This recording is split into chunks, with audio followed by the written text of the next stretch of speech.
सरकारी वकिलांना भेटायला गेला होता. काय या प्रकरणामध्ये नवीन काय अपडेट आहे का आणि कोणत्या कारणासाठी काय भेट आपली होती, काय माहिती त्याच्याबद्दल? सरकारी वकील साहेब जे आहेत कोले साहेब त्यांची आज आम्ही भेट घेतली आणि भेटीदरम्यान जे कस्टडीचे कस्टडी कॉपी आहेत त्या मागितलेल्या आहेत आणि मग 2 दिवसामध्ये आपल्याला त्यांनी द्यायचं, 2 दिवसात आपल्याला ते भेटतील. अच्छा, दुसरी घटना जी घडली ती म्हणजे संतोष देशमुख यांच्या हत्या प्रकरणातले जे आरोपी आहे जो फरार कृष्णा आंधळे, त्याच्या संदर्भात काही स्टेटस ठेवलं, आज त्याचा वाढदिवस असं कळत आहे आणि त्यावरून काय नेमकी घटना घडली आहे सविस्तर सांगा. माहिती घेऊन मला सांगावं लागेल तुम्हाला, कारण जर पक्की माहिती काय त्याच्यात काय झालं आहे म्हणजे मला त्यावर जर म्हणजे चुकीची माझ्याकडून माहिती गेली नाही पाहिजे. जी काय माहिती आहे ते म्हणजे आपल्याला माहिती घेऊन बोलणं उचित आहे.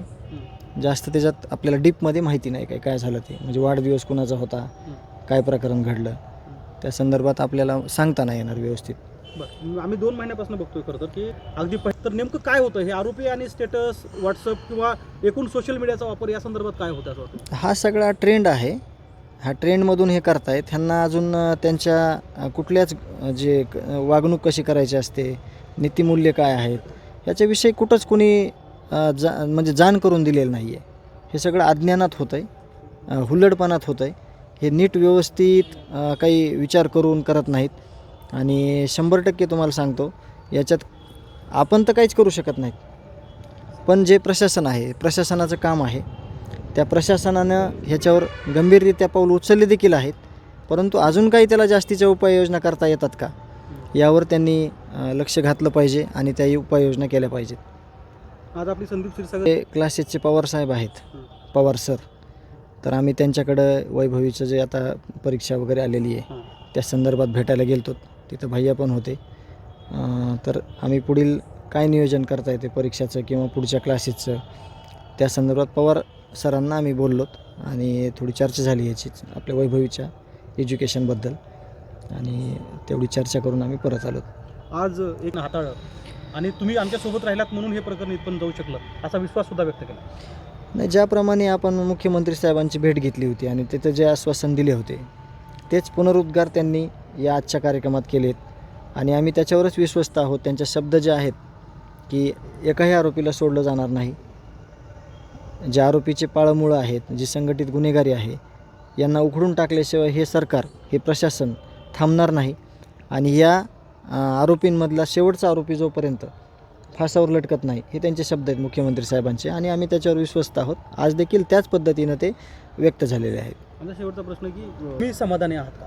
नाही, अजून ही जी प्रोसेस चालू आहे तपासादरम्यानची ही संपलेली नाही आहे. अजून तपास होणं बाकी आहे. जे आरोपी अटक झाले ते एक आरोपी फरार आहे ते पकडणं बाकी आहे.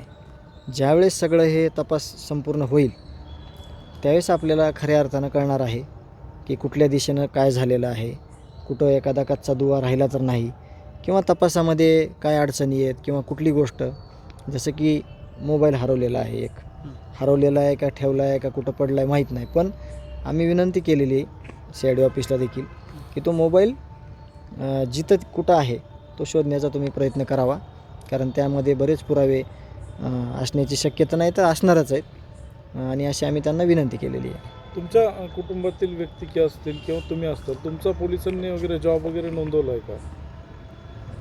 पोलिसांनी आमचे जॉब दिलेले आहेत. आज 57 दिवस पूर्ण झाले, मात्र कृष्णा आंधळेसोबत काही बोलणं झालं का तुमचं? नाही, आम्ही तर म्हणतो आहे की लवकरात लवकर आरोपी अटक करा. आम्ही एवढंच मागणी करू शकतो आहे. या पलीकडं तपास यंत्रणा जी आहे त्यांचं काम आहे.